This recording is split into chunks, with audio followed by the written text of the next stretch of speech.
pois, alguma exortação em Cristo, alguma consolação de amor, alguma comunhão de espírito, se há entranhados afetos e misericórdias. Completai a minha alegria, de modo que penseis a mesma coisa, tenhais o mesmo amor, sejais unidos de alma, tendo o mesmo sentimento. Nada façais por partidarismo ou vanglória, mas por humildade, considerando cada um os outros superiores a si mesmo. Não tenha cada um em vista o que é propriamente seu, senão também cada qual o que é dos outros. Tende em vós o mesmo sentimento que houve também em Cristo Jesus, pois ele, subsistindo em forma de Deus, não julgou como usurpação o ser igual a Deus. Antes, a si mesmo se esvaziou, assumindo a forma de servo, tornando-se em semelhança de homens e reconhecido em figura humana. A si mesmo se humilhou, tornando-se obediente até a morte e morte de cruz. Pelo que também Deus o exaltou sobremaneira e lhe deu o nome que está acima de todo nome, para que ao nome de Jesus se dobre todo o joelho, nos céus, na terra e debaixo da terra, e toda a língua confesse que Jesus Cristo é o Senhor, para a glória de Deus Pai. Amém? Vamos orar? Pai amado, agradecemos, Senhor Deus, por este momento, Pai, pela leitura aqui exposta, Pai. Pedimos-te a Deus que o Senhor abra o nosso entendimento, Senhor Deus, para que possamos compreender a Tua vontade, ó Pai, e assimilar, Senhor Deus, os nossos deveres diante de Ti, ó Pai. Pedimos-te a Deus, com o coração contrito, em nome de Jesus. Amém, Senhor. A carta de Paulo aos Filipenses, né? Ela traz aqui para nós algumas informações, né? O importante para nós aqui é nós nos atermos nas palavras dele para a igreja de Filipe, né? Que era uma igreja missionária, uma igreja abençoadora, né? Que abençoava a vida de Paulo, pois era a igreja que sustentava Paulo no seu trabalho, e uma igreja que ele tinha muito amor por ela. E ele inicia no verso 1 dizendo: se há, pois, alguma exortação em Cristo, né? Alguma consolação de amor, alguma comunhão de espírito, e se há entranhados afetos e misericórdias. Ele está dizendo aqui que a igreja apresenta essas características, e em Cristo, né? Mas ele está pedindo para a igreja, né, completar a alegria dele, de modo que tenham, né, que pensem da mesma maneira e que tenham o mesmo amor, que sejam unidos de alma. Então a palavra aqui é unidade, né? E para nós, né, observarmos essas palavras de Paulo na questão unidade, atualmente nós temos vivido aí um contexto bastante complicado no mundo, de uma maneira geral, né? Não só dentro da igreja, mas também na nossa vida, né, no trabalho, e as condições atuais, elas estão bastante afetadas na questão da unidade, né? Nós que somos um pouco mais velhos, né, vamos dizer assim, lembramos da vida comum que era nas cidades. O povo tinha uma vida em comunidade, né? Os mais velhos vão se lembrar disso. Todo mundo quase se conhecia, todo mundo, né, se preocupava, todo mundo sabia quando alguém estava doente, todo mundo trocava um pratinho com outro, um bolo, um biscoito, frutas às vezes, e etc, né? Os mais velhos ainda têm esse costume, né? No véspera de Natal eu recebi uma visita do irmão Dinei lá, me levando uns agrados, né? E isso me recorda dessa questão da unidade que que existia no sistema um pouquinho mais antigo, né, de convívio, né? E atualmente as correrias do dia a dia, as nossas obrigações, as nossas necessidades de fazer, cumprir com os nossos deveres, né, acaba nos deixando um pouco desligados, vamos dizer dessa forma, desligados às vezes da necessidade do nosso irmão, desligados às vezes da necessidade da nossa comunidade, desligados às vezes das necessidades da nossa igreja. Então, muitas vezes tem acontecido isso conosco. Não é por desleixo, não é por falta de vontade, mas às vezes é porque tem tanta coisa, tanta informação, tantos problemas correndo no mundo, né? Quando eu falo citei lá os anos 70, por exemplo, né? Ou os anos 80, início dos anos 80 talvez, nós não tínhamos tanta informação. Essa semana nós estamos preocupados com problemas de terremoto no Japão, lá do outro lado do mundo. Nós estamos preocupados com problemas em Israel. Nós estamos preocupados com problemas ainda, né, na Ucrânia. Então, e muitos outros, né? Porque nós temos as informações, elas chegam muito rápidas. No passado não. No passado nós éramos concentrados praticamente na comunidade, né? Mas hoje nós precisamos resgatar isso de uma maneira geral. Muitas vezes, como eu disse, por necessidades básicas, nós ficamos um pouco desligados das coisas. Mas muitas vezes, né, nós temos, às vezes, uma preguiça, né? Hoje a gente tem observado muito isso, né? De uma maneira geral, tem tido muita preguiça no mundo, de uma maneira em geral, né? Pelo menos com o pessoal que a gente convive, né? Você vê que as pessoas, tá bom levando do jeito que está, né? Então o sacrifício um pouquinho maior, né, pesa um pouquinho. Então nós precisamos orar para que Deus nos faça enxergar, né, a necessidade da gente se dedicar um pouquinho mais. Mais abaixo nós vamos ver o apóstolo Paulo ainda falando: nada façais por partidarismo ou vanglória, mas por humildade, considerando cada um os outros superiores a si mesmos. Nós temos visto por todo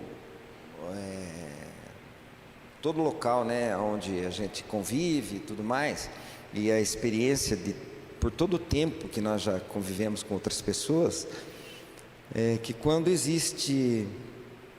às vezes a pessoa tenta fazer algo para crescer a si mesmo, parecer a si mesmo, e no final não funciona bem assim. Deus sempre vem com uma outra resposta, né?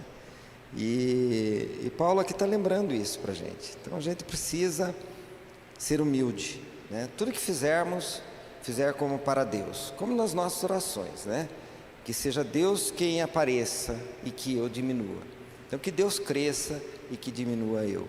Então nós precisamos ter essa atitude, uma atitude de humildade, uma atitude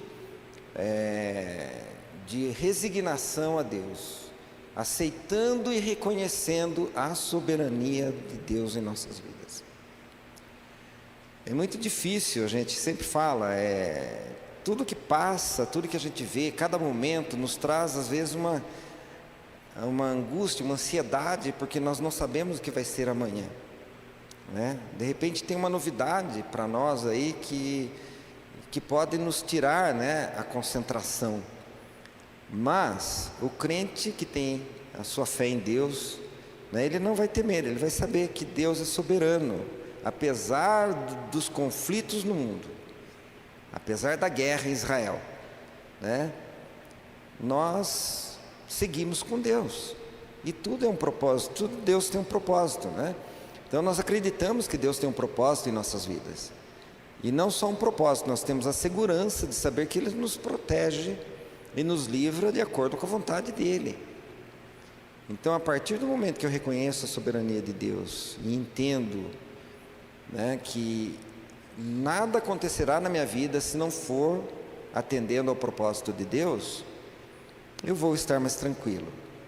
E eu vou trabalhar, né, considerando os meus iguais, né, ou até maiores do que a mim mesmo, porque a minha é o meu sentimento, né?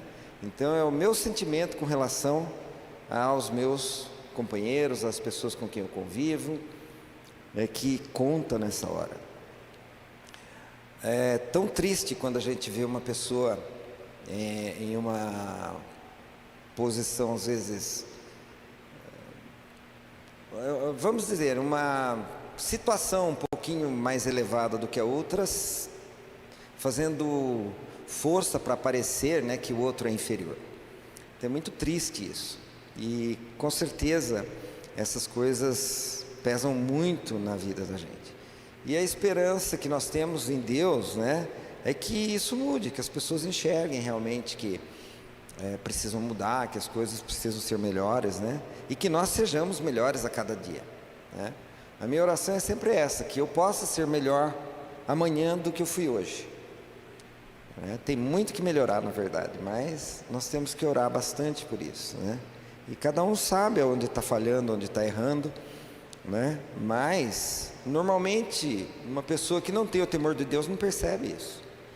E nós temos visto no mundo, de uma maneira geral, né, um grande levante de pessoas, né, já, vamos dizer assim, soldados do inimigo, né, trabalhando contra o cristão. Então nós temos que nos preparar muito, orar muito e estar muito ligados a Deus para saber que a batalha já se iniciou, né? Ela já está aí. Nos anos 80, mais ou menos, acho que 87, por aí, foi um grande falatório sobre o Armagedon e etc. E a gente ficava imaginando o que é, né? O que vai ser? Mas nós já observamos, já podemos observar que já se iniciou. A guerra, na verdade, já se iniciou. Na Coreia do Norte, eu já comentei a respeito disso uma vez, mas eu vou dizer para vocês, relembrá-los, né? O país é comunista mesmo, e se uma pessoa, se um cristão, né, for pego com a Bíblia, ele vai sofrer a pena de morte. Então, os cristãos convertidos que tem lá hoje, eles oram escondidos, eles precisam forrar as janelas com acolchoados e cobertores e tudo para poder cultuar a Deus. E cantar hino, cantar louvor, como nós cantamos aqui livremente, maravilhoso, né? Esse louvor maravilhoso que nós podemos prestar a Deus, lá não. Lá ele precisa ser feito cochichado. Entendam como que é difícil. Então nós temos que agradecer a Deus pela liberdade de culto que temos. E orar para que Deus continue nos permitindo louvá-lo da maneira que louvamos, né?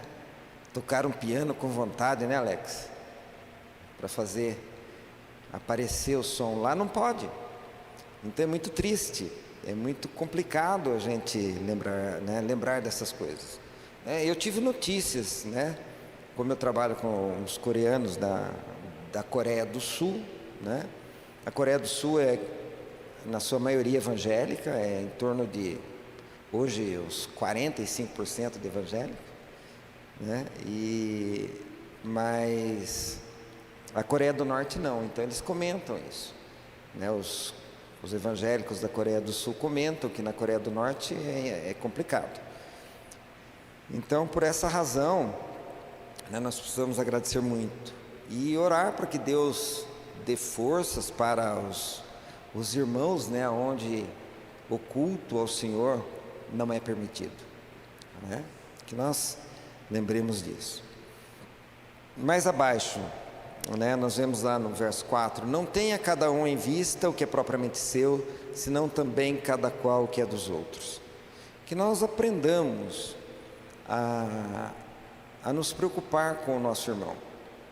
Quando Cristo disse: amai-vos uns aos outros como a si mesmo, né? Amai a Deus acima de todas as coisas e ao seu próximo como a ti mesmo. O que ele estava dizendo? era que a gente tivesse esse cuidado com o outro, sim. Nos preocuparmos com o outro, né? Nos preocuparmos em ajudar o outro. Se a gente não pode ajudar, pelo menos não atrapalhar. Nos preocuparmos em trazer, né, a nossas orações, as necessidades do outro também, né? Porque nós sabemos que a oração tem muita força. Eu tenho me policiado muito para não falar, porque eu sou um pouco bocudo, eu acabo falando coisas, né? Porque eu tenho consciência de que a palavra, sim, tem poder, né? Porque Deus ouve, né, a oração. E nós precisamos ter muito cuidado e orar em prol do outro. Orar para que os nossos irmãos, né, sejam bem-sucedidos no trabalho, sejam bem-sucedidos na vida, tenham progresso na vida espiritual e continuem sempre firmes na palavra de Deus. Então, não basta eu me preocupar comigo só. Então, às vezes a gente tem visto muito isso. Apesar das pessoas conhecerem, até falarem muito ou postarem coisas assim, mas de repente a atitude não é bem aquela. A gente vê o ser humano pensando nele primeiro. Então, e a gente acaba às vezes deparando com uma situação assim e a gente fica um pouco, né, surpreso, porque às vezes é algo que seria fácil da pessoa ajudar, talvez, mas a pessoa diz, preciso preocupar com o meu trabalho primeiro ou com a minha vida primeiro, né? E na igreja de Cristo isso não pode, né? Na realidade nós temos que lembrar disso. No nosso convívio, no nosso relacionamento com as igrejas, né, e outras denominações, temos que lembrar que o nosso propósito é Cristo. Então nós temos que lembrar disso. O nosso propósito é a salvação. O nosso alvo é Cristo. E isso é muito importante para nós. E ainda nós temos, né, o apóstolo Paulo nos dá um exemplo. Até o verso 4, ele está falando conosco, ele está falando com a igreja, ele está falando com a igreja de Filipe. Mas, dando uma exortação para nós também. Dos versos 5 ao 11... ele vai falar de Cristo. Então, o exemplo de Cristo é que nós vamos ver a partir do verso 5. Então, tende em vós o mesmo sentimento que houve também em Cristo Jesus, pois ele, subsistindo em forma de Deus, não julgou como usurpação o ser igual a Deus. Antes, a si mesmo se esvaziou, assumindo a forma de servo, tornando-se em semelhança de homens, e reconhecido em figura humana. Então imagina Cristo, que é Deus e que através dele tudo se fez, né? Ele estava com o Pai na criação e o Verbo, né, estava com Deus e o Verbo era Deus, e através do Verbo tudo se fez. Então, se nós imaginarmos o tamanho desse poder, né, e ele se resignar, né, a vir na forma humana, a nascer como uma criança, indefesa, né, e numa situação bastante humilde, porque Natal foi bem recente, né, e a gente lembra no Natal sempre nós falamos assim, vamos ter o presépio de Natal, e a palavra presépio retrata uma cena muito pobre. Então a palavra presépio é isso, ela refere-se à pobreza. E quando a gente vê, né, que Cristo, o nascimento, a vinda do Filho de Deus ao mundo, foi de uma maneira muito interessante, que não havia lugar para ele, né? Não havia lugar. As hospedarias não tinham lugar, não que não tivessem dinheiro para pagar, né? José era um carpinteiro e deveria ter as suas economias, deveria ter né? E aí o povo israelita, né, de uma maneira geral, o povo de Deus, eles, de uma maneira geral, eles são bons administradores. Então, e a gente tem visto por toda a história da Bíblia, tudo que nós lemos, nós vemos que Deus sempre esteve presente. Mas, aparentemente não foi falta de dinheiro, mas não havia lugar, devido à circunstância, nós sabemos disso. Mas é porque era propósito de Deus que assim fosse. E Cristo nasceu de uma maneira muito humilde. E como filho de carpinteiro, né, cresceu, e enfim. A questão é, Cristo se humilhou a tal forma, né, porque Ele se esvaziou de tudo o que Ele era para vir ao mundo, para chegar até nós. Ele se esvaziou de tudo que Ele era para Ele vir até nós. Então, se nós analisarmos essa situação, nós vamos ver que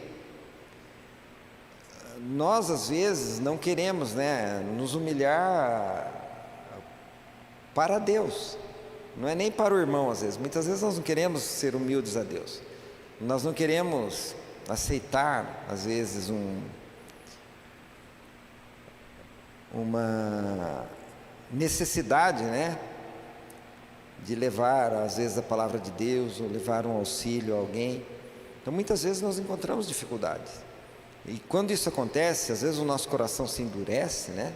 É que nós não estamos enxergando no nosso irmão, às vezes, a imagem de Deus. Que quando Deus disse, façamos o homem a nossa imagem e semelhança, Ele está dizendo assim, todos nós, seres humanos, somos iguais. E somos iguais a Deus. Então, a nossa semelhança, né? Quer dizer, o nosso semelhante, o nosso irmão, ele traz em si a imagem de Deus, né? O pecado desfigurou um pouquinho isso, né? E quando nós encontramos um irmão em uma condição precária nas ruas, né, necessitando de algum apoio, alguma solidariedade, ou até mesmo a palavra de Deus, ou até mesmo aquele que parece que é um assassino, né, que chega assim com aquela, né, ele traz em si a imagem de Deus. E é isso que nós precisamos enxergar. Então a nossa humildade, o nosso ser humilde é enxergar isso, enxergar Deus no nosso irmão. Então é importante que nós tenhamos essa visão. É importante que nós, entre aspas, fortes, né, que nos consideramos fortes, consigamos enxergar a Deus em nosso irmão que é mais fraco. É importante que nós aprendamos isso. No meu trabalho atual, a gente tem convivido muito com isso. Então, por isso que me chama um pouco a atenção essas coisas. Que às vezes alguém para você no farol e quer conversar para pedir um dinheiro, pedir uma ajuda e tal, e você às vezes, na pressa, né, você fala, não vou nem abrir o vidro ou alguma coisa assim. Mas é uma falha nossa, é um pecado que nós estamos fazendo. Porque na verdade nós não estamos enxergando Deus naquele ser humano. Quando nós fazemos isso, nós não estamos enxergando a Deus. Porque se nós enxergássemos Deus, oxa, né, abriríamos a porta do carro e colocaríamos ele dentro. Mas é a falha que nós, seres humanos, temos. O nosso julgamento, né, que é um pouco deturpado. Mas, continuando assim, então Cristo esvaziou-se a si mesmo, assumindo a forma de servo, tornando-se, né, semelhança de homens e reconhecido em figura humana.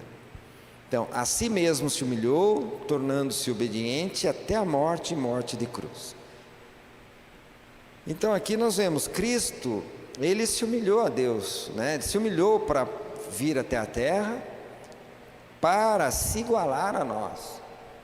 Porque se Ele não fosse igual a nós, Ele não passaria pela morte. Ele tinha que ser humano suficiente para passar pela morte. E nessa humilhação toda, Ele sofreu tudo que nós deveríamos sofrer. Ele foi cuspido, né? Cuspiram-lhe, passou pela morte de cruz, que era uma morte considerada uma morte bastante, como que eu diria para vocês, uma situação bastante humilhante, Para vocês terem uma ideia, os romanos, uma pessoa romana não poderia ser crucificada, né? Mas Cristo passou por esse vexame, vamos dizer assim. Por quê? Para nos salvar, para nos resgatar. Então ele veio justamente para isso, para nos resgatar. E é esse exemplo que ele nos dá. Também nós temos outro exemplo de Cristo, da humildade de Cristo, que é quando os discípulos estavam lá em discussão, querendo saber quem seria melhor do que o outro, quem estaria ao lado dele, ou etc e tal. E ele simplesmente fez o quê? Pegou uma bacia e lavou os pés de cada um. E falou que o maior no reino dos céus seria o que vamos dizer, fosse mais humilde aqui na terra. Então ele deu um exemplo, lavando os pés dos discípulos, né? E nós vamos observando várias situações, né, na vida em que a humildade realmente, né, é recompensada, né? Eu mesmo tenho observado muitas coisas, o agir de Deus, quando a pessoa trabalha com humildade e ela entrega-se a Deus, né, de corpo e alma, se esvazia para o trabalho de Deus e atende aos seres humanos com humildade, com sabedoria, que acima de tudo a gente precisa manter isso, né, manter a sabedoria, para não cair, né, na armadilha, né, do ego. Porque muitas vezes ocorre isso, às vezes, eu vou fazer algo para eu crescer, né? Então é o ego agindo.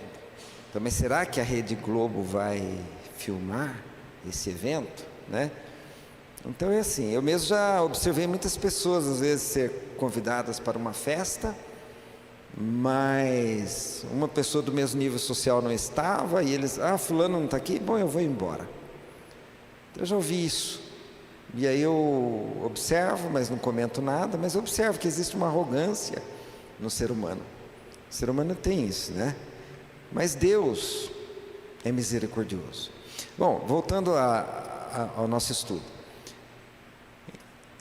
Cristo então se humilhou e tornou-se obediente até a morte e morte de cruz. Pelo que também Deus o exaltou de uma maneira inigualável, fala sobremaneira, ele deu o nome que está acima de todo nome, para que ao nome de Jesus se dobre todo joelho nos céus, na terra e debaixo da terra. Nós temos vivido momentos aí em que, como eu disse para vocês que o Armagedon já iniciou, né?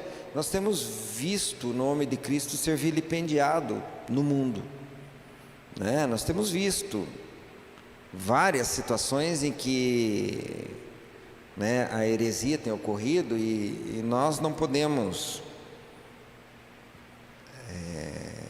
vamos dizer assim, não podemos fazer nada, na verdade, porque ela está aí, está acontecendo, e é porque Deus já previu que seria assim. Deus planejou que seria assim. Mas Deus já garantiu, né, que todo joelho se dobrará nos céus e na terra. Nós sabemos o fim, nós sabemos o desfecho disso tudo, porque já está previsto, e nada do que está acontecendo e que ainda vai acontecer vai nos assustar. Às vezes a gente se surpreende, porque não esperava que fosse na minha geração, a gente esperava que fosse lá na frente, né? Mas já está acontecendo. Então, que nós lembremos sempre disso. Jesus já está exaltado, Deus já o exaltou. Então, tudo que nós vemos aí de falácia e de tentativas de vilipendiar o nosso Senhor, né? Nós temos que ter a confiança em Deus de que é propósito de Deus e vai acontecer, mas que Deus já tem garantido o desfecho, né? Nós sabemos pela palavra de Deus que o inimigo já está derrotado e que no final nós aguardamos a volta, o retorno de Cristo, né? E que toda língua confessará, todo joelho se dobrará naquele dia, nos céus, na terra e debaixo da terra, e toda língua confessará que Jesus Cristo é o Senhor. Então que toda língua confesse que Jesus Cristo é o Senhor, para a glória de Deus Pai. Então Cristo recebe a honra, mas Ele devolve para o Pai. Então analise bem essa história. Então nós entendemos que tudo que vier a acontecer, tudo que acontece, que virá a acontecer, é para a honra e glória do Pai. Então Cristo recebe a honra, mas Ele a retorna ao Pai. Então é muito importante nós lembrarmos disso. E essa certeza que nós carregaremos em nós em todo momento, o inimigo já está perdido. Então a batalha já está ganha, na verdade. Nós temos o nosso Deus, nós temos o nosso Pai, nós temos o nosso Senhor, temos o Espírito Santo que nos consola e nos dá essa certeza. Então que nós tenhamos essa certeza, né? Que guardemos a mensagem de Deus, tudo que Cristo passou, e a morte de cruz e toda a angústia e humilhação que Ele passou foi para nos salvar, para redimir você, redimir a mim dos nossos pecados. Ele não devia nada, mas Ele aceitou. Ele não devia nada, mas Ele aceitou, porque Ele sabia que na nossa arrogância nós não nos humilharíamos a tal ponto, né? Então, que nós lembremos disso. Como igreja, que nós lembremos dessas três situações, que nós tenhamos a nossa unidade, né? Que nós trabalhemos unidos para o engrandecimento do nome de Deus e para a expansão do reino de Deus aqui na terra.